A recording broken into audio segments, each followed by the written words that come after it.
Doctor Dhammaratna भाऊ गायकवाड आमचा नौजवान तरुण आहे. रिपब्लिकन पक्षासाठी त्यांनी भाऊ घेतलेला आहे. त्यांनी सांगितलेलं आहे की तो मला कधीच सोडणार नाही. जर तो मला कधी सोडणार नाही तर मी तुला सोडणार नाही. एकतरी आंबेडकरी चळवळ आहे, रिपब्लिकन चळवळ आहे. गोरगरीब माणसाला न्याय देण्यासाठी संघर्ष करत राहणारी कॅन्सरच्या काळापासूनची अन्याय कुणावर करायचा नाही, पण अन्याय झाला तर तो सहन करायचा नाही. बाबासाहेब आंबेडकरांनी स्वाभिमानाने जगायला शिकवलेलं आहे, ताकमानेने जगायला शिकवलेलं. त्यामुळं छत्रपती शिवाजी महाराज असतील, बाबासाहेब आंबेडकर असतील, महात्मा ज्योतिबा फुले असतील, राजश्री शाहू महाराज असतील. या राजश्री शाहू महाराजांनी 1902 साली कोल्हापूर संस्थानामध्ये दलित असतील, ओबीसी असतील, मराठा असतील, अल्पसंख्याक असतील, या सर्वांच्यासाठी त्यांनी हॉस्टेल त्या ठिकाणी केली होती. आणि त्या ठिकाणी दलितांना आरक्षण देण्याचा एक मोठा निर्णय त्या काळामध्ये झाला होता. तर आपण सर्वजण या ठिकाणी जमा आहोत. सांगवी हे हा जो परिसर आहे पिंपरी चिंचवडच्या महानगरपालिकेमध्ये येतो. आणि आमचा धर्मरत्न, आमच्याकडे धर्मरत्न आहे, हिंदुरत्न आहे, शिवरत्न आहे. हे सगळे रत्न जे आहेत त्या सगळ्या रत्नाला घेऊन पुढे चालू होते. आणि देश पातळीवर आपला पक्ष नागालँड असेल, मणिपूर असेल, त्रिपुरा असेल, अरुणाचल प्रदेश असेल, मेघालय असेल, मिझोराम असेल, आसाम असेल, दादरा नगर हवेली असेल, दीव दमण असेल, अंदमान निकोबार असेल, लक्षद्वीप असेल, ही सगळी रत्न माझ्या पाठीशी असल्यामुळे मला देशाच्या कानाकोपऱ्यात जाण्याची संधी मिळाली.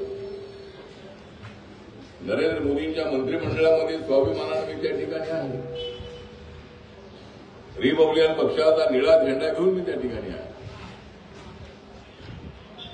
आणि नरेंद्र मोदी हे अत्यंत विकास पुरुष आहे. या देशाला एका उंच अशा पातळीवर घेऊन जाण्याची त्यांची इच्छा आहे. आणि देशाच्या प्रगतीसाठी, देशाच्या विकासासाठी, दलितांच्या मुक्तीसाठी, दुर्गी झोपडीत राहणाऱ्या लोकांच्यासाठी, बेरोजगारांच्यासाठी, शेतकऱ्यांच्यासाठी, महिलांसाठी, युवकांसाठी, दिव्यांगांसाठी, या सर्वांच्यासाठी मी नरेंद्र मोदींच्या सोबत आहे. आणि काय लोकांना जर वाटत असेल की मी भाजपसोबत आहे, मी त्याला सांगतो की तुम्ही म्हणताय की मी भाजपसोबत आहे, तर मी तुम्हाला सांगतो की भाजप माझ्यासोबत आहे. अलायन्स आहे त्या मुद्द्यावर मतभेद असू शकतील. परंतु नॅशनल डेमोक्रेटिक अलायन्स जो आहे हा अटल बिहारी वाजपेयींच्या काळामध्ये 1998 मध्ये झाला होता. आणि त्यावेळेला समाजवादी नेते जॉर्ज फर्नांडिस असतील, नितीश कुमार असतील, शरद यादव असतील, ममता बॅनर्जी असतील, नवीन पटनायक असतील, डीएमके असेल, असे सगळे लोक काँग्रेसच्या विरोधामध्ये एकत्र येऊन त्यांनी सरकार बनवलं. जनता पार्टीच्या वेळेला चूक आपल्याला माहित आहे की मोरारजी देसाई महाराष्ट्राचे मुख्यमंत्री अगोदर होते आणि त्यानंतर ते देशाचे पंतप्रधान झाले होते जनता पार्टीच्या तिकिटावर. आणि बाबासाहेबांची सुद्धा ही चिंता होती की काँग्रेसच्या विरोधामध्ये एकच पक्ष असावा आणि तोही मुख्य पक्ष असावा. त्या काळामध्ये राम मनोहर लोहियांना लिहिलेलं पत्र जर त्यावेळेला त्यामध्ये काही चर्चा चांगली झाली असती तर कदाचित या देशामध्ये काँग्रेसच्या विरोधामध्ये एकच पक्ष सगळ्यांचा पक्ष असला असता. आणि बाबासाहेब आंबेडकर आमच्यामध्ये अजून एक 18 वर्ष आहे. मी तुम्हाला सांगतो की बाबासाहेब आंबेडकर या देशातले बेस्ट प्रधानमंत्री होऊ शकले. त्यामुळे ठीक आहे, बाबासाहेब आंबेडकर आम्हाला या देशाचं संविधान लिहिता पृथ्वीकडे लक्ष न देता त्यांचं देशाकडे लक्ष होतं आणि त्या बाबासाहेब आंबेडकरांचा विचार घेऊन आम्ही पुढे चाललेलो आहोत. आज या ठिकाणी परशुराम वाडेकर इथं उपस्थित आहे. सूर्यकांत वाघमारे आमचे राज्याचे नेते उपस्थित आहेत. बाळासाहेब भागवत आहे, कुणाल आहे. म्हणजे तुम्ही काही म्हणा,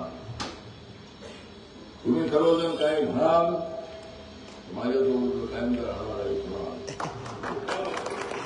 कुणाल हा आमचा इथला अध्यक्ष आहे, अगोदर योग अध्यक्ष होता आणि कुणालची जागा आता धर्मरत्नाने घेतलेली आहे. आता कुणालची जागा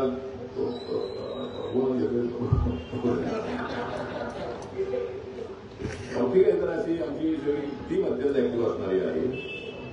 या ठिकाणी आमचे विनोद कानमारे आहे, रिपब्लिकन एम्प्लॉई फेडरेशनचे नेते आहे. त्या ठिकाणी माजी महापौर माई ढोरेकर उपस्थित आहे. प्रशांत शितोडे हे नगरसेवक आहेत. त्यांच्या प्रचाराला आम्ही आलो होतो. त्यांनी चांगली गोष्ट सांगितली की म्हणजे निवडून येण्यासाठी दलितांच्या मतांची आवश्यकता असते. दुसऱ्या उमेदवाराला पराभूत करण्यासाठी दलित मतं मिळवायची असतात आणि ती दलित मतं ही आमच्याकडे आहे. कुणाला पाडायचं आणि कुणाला निवडून आणायचं ही जबाबदारी माझ्यावर असते आणि आम्ही आमचा पक्ष पक्ष आहे, गोरगरिबांचा आमचा पक्ष आहे. पण हा पक्ष इमानदारीनं काम करणारा पक्ष आहे. आपल्याला माहितीच आहे की मी नरेंद्र मोदींच्या सरकारमध्ये तिसऱ्यांदा त्यांच्या मंत्रिमंडळामध्ये आहे. अजून किती वेळेला मी राहतो मला माहित नाही, पण मंत्रिपदाचा विषय नाहीये. मी ज्यांच्यासोबत जातो त्यांना सत्ता मिळते, त्याच्या बदल्यामध्ये मला मंत्रिपद मिळतं. लोकांना वाटतं आठवले मंत्रिपदाला तिकडे गेले, मी मंत्रिपदासाठी तिकडे जात नाही. मी ज्यांच्यासोबत जातो त्यांच्या सत्तेवर आणण्यासाठी मी त्या ठिकाणी जातो आणि मला त्या बदल्यामध्ये मला मंत्रिपद मिळते. तुम्हाला मिळत नाही, तुमच्या पोटात दुखत असेल, परंतु मी माझी भूमिका बाबासाहेब आंबेडकरांचा निळा झेंडा माझ्या हातामध्ये नाही. मी शेवटपर्यंत मी रिपब्लिकन राहणार आहे. मी रिपब्लिकन, तो रिपब्लिकन, हा रिपब्लिकन, तो रिपब्लिकन, सर्वांना रिपब्लिकन आपल्याला बनवायचं आहे आणि बाबासाहेब आंबेडकरांचं साकार करायचं आहे. त्यासाठी आपण सर्वांनी पुढे जायचं आहे. या ठिकाणी संतोष कांबळे आहे, सुषमा तलपोळे, दीपक मस्केर आमचे चांगले मित्र आहे आणि अत्यंत चांगलं प्रेझेंटेशन करणारे असे ते जबरदस्त अशा पद्धतीचे वक्ते पण आहेत. त्यानंतर पुढे निकालले आहे नगरसेवक हर्षल ढोळे आहे. हे सगळेजण या ठिकाणी उपस्थित आहे आणि येणाऱ्या महानगरपालिकेच्या निवडणुकीमध्ये आपली महायुती जी आहे त्या महायुतीचा झेंडा या ठिकाणी फडकल्याशिवाय राहणार नाही आणि त्यासाठी या ठिकाणी बीजेपी असेल, अजितदादांची राष्ट्रवादी काँग्रेस पार्टी असेल, एकनाथ शिंदे साहेबांची शिवसेना असेल, माझी आरपीआय असेल, आम्ही सगळेजण एकत्र लढू. ही महानगरपालिका या ठिकाणी ताब्यात घेऊ आणि या ठिकाणी आपला महापौर झाल्याशिवाय राहणार नाही. जर रिझर्वेशन पडलं जरूर का तर आम्हाला मिळालं पाहिजे, त्यासाठी सुद्धा मी प्रयत्न करणार आहे. त्यामुळे ठीक आहे, ते ओपन झालं, ओपन असेल तर आपल्याला काय करता येणार नाही, पण काय जागा आपल्याला मिळाव्या आणि आमचे नौजवान तरुण लोक हे पिंपरी चिंचवडच्या अनेक समस्यांचा आवाज उठवण्यासाठी या महानगरपालिकेमध्ये जातील अशी मला अपेक्षा आहे. पुन्हा